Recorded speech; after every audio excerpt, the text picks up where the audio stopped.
for the Traumatic Brain Injury National Database for the past 15 years.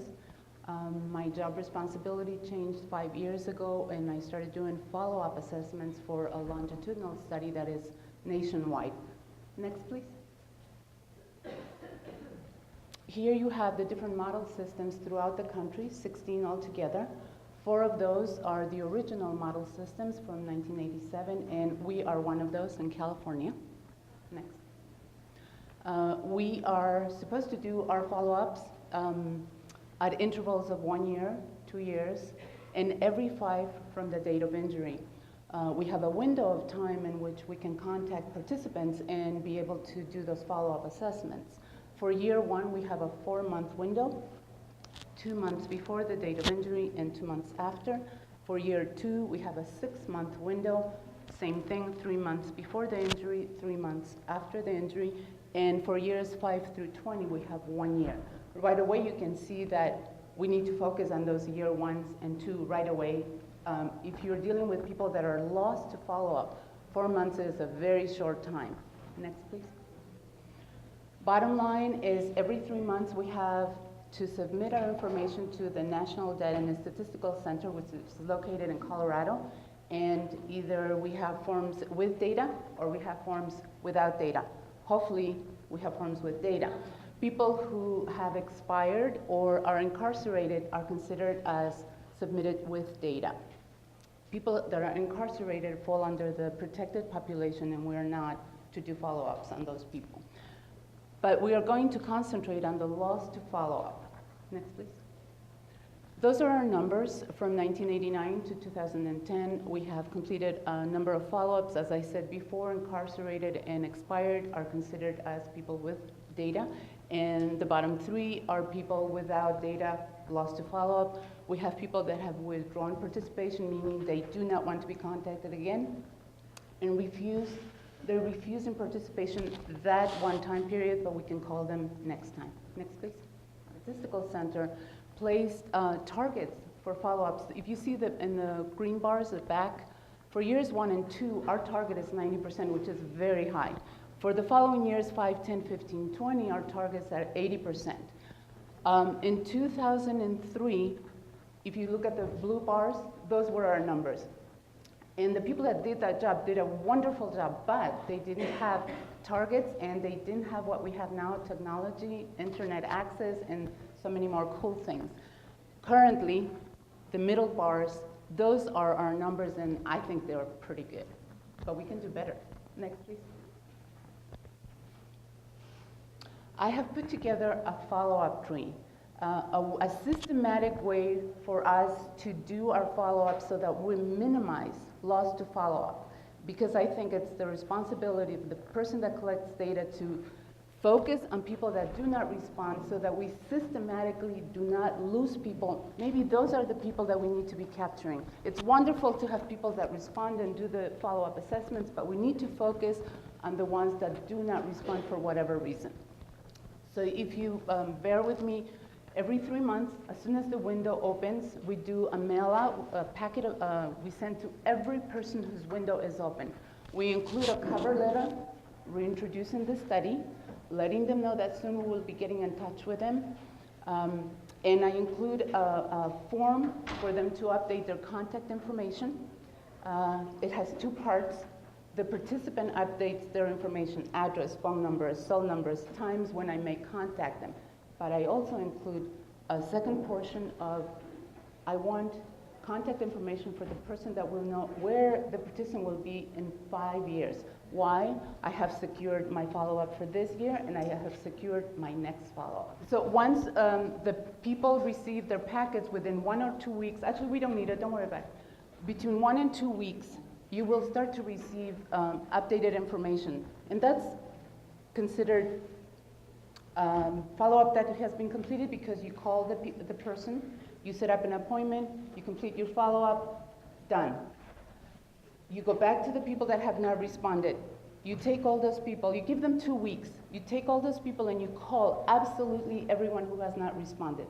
They have not responded for several reasons. They're looking at their packet there, they just couldn't get to it. It never got to their hands. They moved to a different address, the person expired, the person went to jail. But in you making those phone calls, you are quickly going to have two groups. The people that have incorrect addresses, incorrect phone numbers, have moved, and the people that are there. Right away, you make your appointment, you do your follow-up, you update your local database, and now you have a smaller group. Now you go to the people locators, the internet, there are several sites. I have a handout if anybody's interested in it. Then you sit down and you start looking for those people. You generate more phone numbers, more addresses, and you do another mail out. That's when you start maybe doing a death search through Social Security Index, and you do an inmate locator. You want to know who expired, you want to know who's in jail, and you concentrate on the people that you cannot find. Another mail out, you generate more responses, you still have a few that have not responded. I do it in this sequence, and this works for our center because up to that point, I do it from the comfort of my office. Anything from medical records down, I need to leave my office, walk, go to the basement to look at medical records, or I need to leave the comfort of my office. I go to medical records, and that is gold, because in those medical records, if you go through each page, you will find names of family members, phone numbers, contact information, get every address, every phone number you can. And if the person came to the ER several times, there is a window there where they capture who brought you to the emergency room. Friends, family members that you didn't even know, Uncle Joe, you get all those. And that's when you hit the people locator again and you generate another mail out. You will get more responses. Hopefully by the time you get to the last no response, you have a handful of people that you haven't located. 1, 2, 3. That's when you have to become very creative.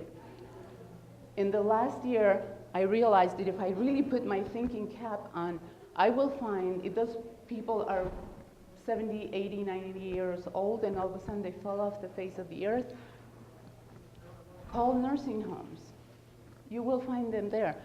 Either where the last address that you knew where they were or where they were born. How will you find out where a person was born if you never bothered to ask? Anybody? The first 3 numbers of the Social Security will tell you where the person was born. Okay? That's how you know. You start where you last contacted them, but if you can't find them, go to the nursing homes where the person was born. You'll find them. If not, contact shelters, Alzheimer's centers, anything you can think of, hospitals, you will find them. Laura, yes. How do you find people? You're saying you find phone numbers for people. Where on the web do you find those things? I will give you a handout with everything you ever wanted to know and more. Yes. Hopefully by the end of the 3 months, you have maybe one that is lost. Plus, it also helps to have a coworker that is really on top of things, and that's Kim right there. She is awesome too.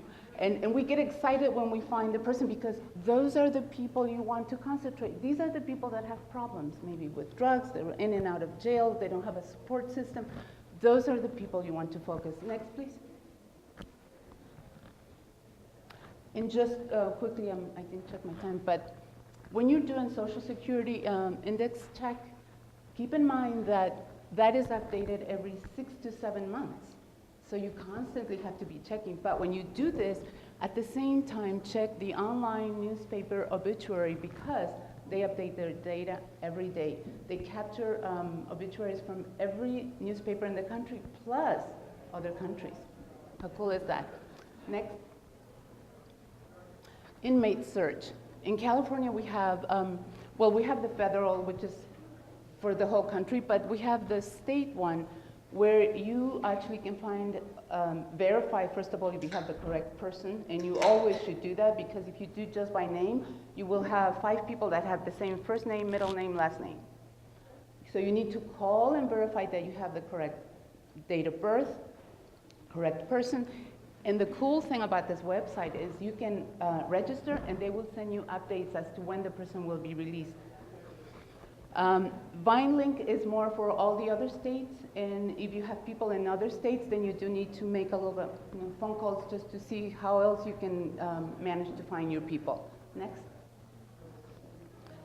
In conclusion, identify your population at risk for being lost. Get to know your people. We do need to focus on loss to follow up. We shouldn't have that many loss to follow up. Do whatever it takes within reason. If you remember the different locations of the model systems, they're all over the country. Just by looking at their location, you can kind of guess the challenges that you are going to have with a certain population. Our population at risk, Spanish speakers, undocumented. You have to be very creative. Follow-up starts when the person enters in rehab. You better make sure you have phone numbers in Mexico, South America, and Central America. Or if they go back to those countries, that's it. You have lost your people. So you have to be on top of things to minimize loss to follow up. Thank you. Any questions?